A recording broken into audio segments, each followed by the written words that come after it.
మరి నూతనంగా.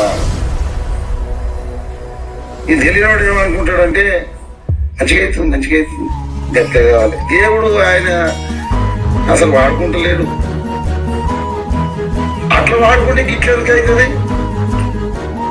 అది ఎవరి బుద్ధి లేనోడా ఇట్లా అవుతుంది కాబట్టి నాకు ఇంకా ఆత్మవిశ్వాసం పెరుగుతుంది. నన్ను ఒక స్త్రీ భూమి మీద నుండి లేకుండా చేయాలని ప్రయత్నం చేస్తుంది నాకు తెలుసు. కాబట్టి నాకు ఆత్మవిశ్వాసం పెరిగింది.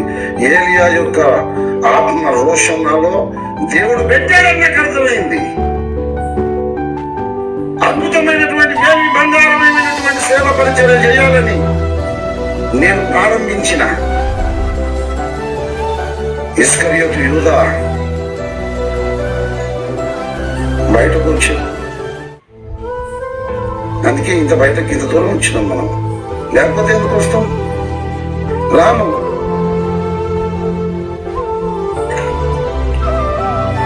ప్రభునందు ప్రియులారా, 1997వ సంవత్సరంలో దేవుడిచ్చిన దర్శనం మేరకు ఎంత యోధాను యోధులతో మాట్లాడి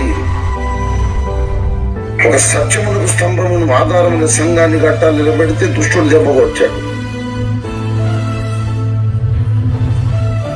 ప్రభునందు ప్రియులారా,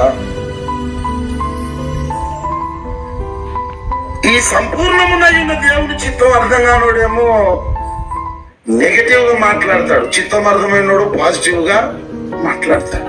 ఇప్పుడు చెప్పండి మీరు, మోసేలాగా దేవుని సంఘాన్ని నడిపించాలని కంకణం కట్టుకున్నటువంటి దైవజనుడు ఎవరైనా సరే అతనికి వ్యతిరేకంగా సత్యాన్ని ఎదిరించడానికి ఒక ఎన్నే ఉంటాడు, ఒక ఎంబ్రే ఉంటాడు, ఒక కోలం ఉంటాడు, ఒక దాతాను ఉంటాడు, ఒక అభిరామ్ ఉంటాడు. వారు తారసపడ్డట్టు నిజంగా మోసేలాగా దేవుని సంఘాన్ని నడిపించే దైవజనుడు ఇతడని గుర్తుపట్టే జ్ఞానము ప్రత్యక్షత ఉండాలి. అపోస్తలుడైనటువంటి పౌలులాగా సేవ చేయాలని కంకణం కట్టుకుంటే అలక్ష్యందు అనే కన్సరి వాడు ఒకడు ఉంటాడు. వాడు కనబడ్డప్పుడు అనుకోవాలి నిజంగా పౌలు భక్తుని యొక్క నడిపింపు ఉంది, అటువంటి పరిచర్య ఉంది, దైవజనుని ద్వారా జరుగుతుందని గుర్తించాలి.